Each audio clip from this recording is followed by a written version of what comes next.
In reality, you probably shouldn't be listening to me. You probably should turn off this video right away. In reality, you probably should turn off YouTube and just stop listening to everyone on there. Why? Well, we're all self-important, self-obsessed people. Why else would we be making videos thinking that we know better? In all seriousness though, I have been in the music business for quite a while. I've been playing music for over 25 years, and so I do know a few things.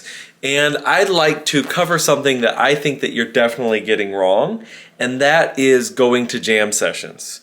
Now, let me get right out of the way. I think going to jam sessions is in general a good use of time, especially if you're just beginning out. But you're going to jam sessions for the wrong reasons. Are you going to jam sessions to get gigs? Yeah, terrible reason. Are you going to jam sessions to get better at your instrument? Horrible reason. Why should you be going to jam sessions? Why shouldn't you be going to jam sessions? Let's go through a little bit of that. Let's start with the pros. So if we start out thinking about what is positive about jam sessions, let's start with the real obvious. It is social. Now, being a musician is a very lonely thing, especially if you are playing a non-communal instrument, such as piano. Piano is probably the most primary of these, but even guitar can get a little lonely, drum set can get a little lonely. Those, though, you tend to want to play with other people.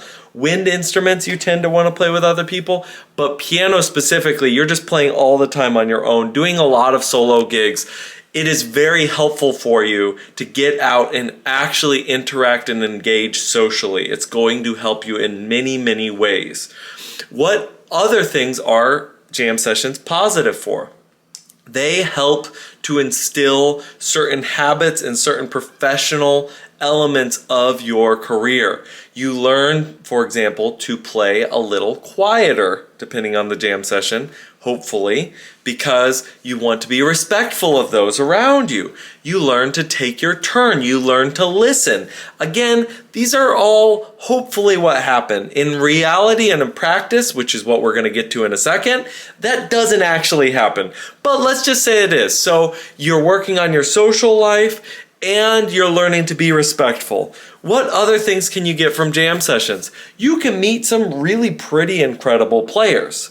What can that help you with? Developing a sub list, developing recommendations for other people. Notice what I'm not saying. I'm not saying developing more gig connections for yourself. In my experience, that does not happen from jam sessions, but you can find exactly who you want to give the gig to when you can't do the gig. Let's get into what they are not good at. They are not good at getting you a gig. Why is that the case? Well, because every other person at that jam session is in the same situation you are in. There are not people there just waiting to find someone to give a gig to. They are all looking for gigs themselves. That is why they are jamming instead of playing out, doing a gig. So if you want to get work, do not go to the jam session. Go to your barber. Go to church. Go to a business, go to a hotel, go somewhere where musicians are not. Musicians are always going to be in a place where there is no work, and no musicians will be in a place where there is work. That is just a general thing that you should know. What else are they bad about? Getting better. I know I just talked about being respectful and all of those things, but I would say jam sessions, if anything, give you more bad habits than good habits. They tend to teach you that you need to show off and that you need to know all this very obscure music that no one cares about except for in the context of a jam session. As well, they teach you to emphasize the wrong things unless it's a really incredible jam session. What really will make you spectacular in your actual career is learning to make other people sound good. That is the key to success. Now, is it great to know how to solo like a madman? Absolutely. That's an amazing skill. But is it the skill? No, it is not. So all of these things, the jam session is emphasizing the wrong part. Also, in general, if you're in a bigger city, you are wasting a ton of time and money to be at a jam session. Many jam sessions start late at night. They're going to affect your sleep in a negative light. At the same time, as many of them being at settings where there either is a lot of pressure to buy alcohol and food, or just an actual regulation that you have to buy a certain drink or certain food to just even stay in there to do the jam session. What else are jam sessions not that great for?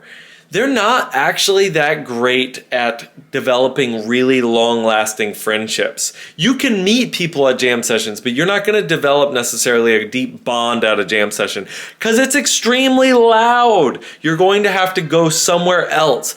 If you do end up developing a bond, that is out of some other thing, like you walked out and you started talking, you went and grabbed dinner afterwards, that sort of thing.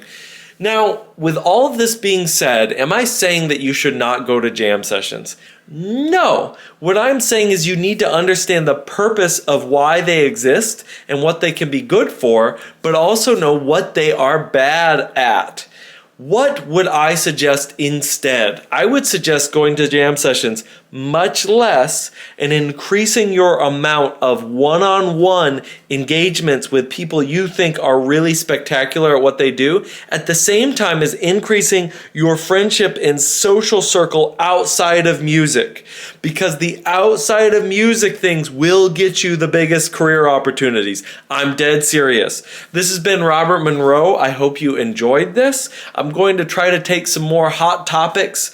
And so if you had any particular hot topics where you want to see my pros and cons, go ahead, list them below, and we'll get to it. Take it easy. Have a great day.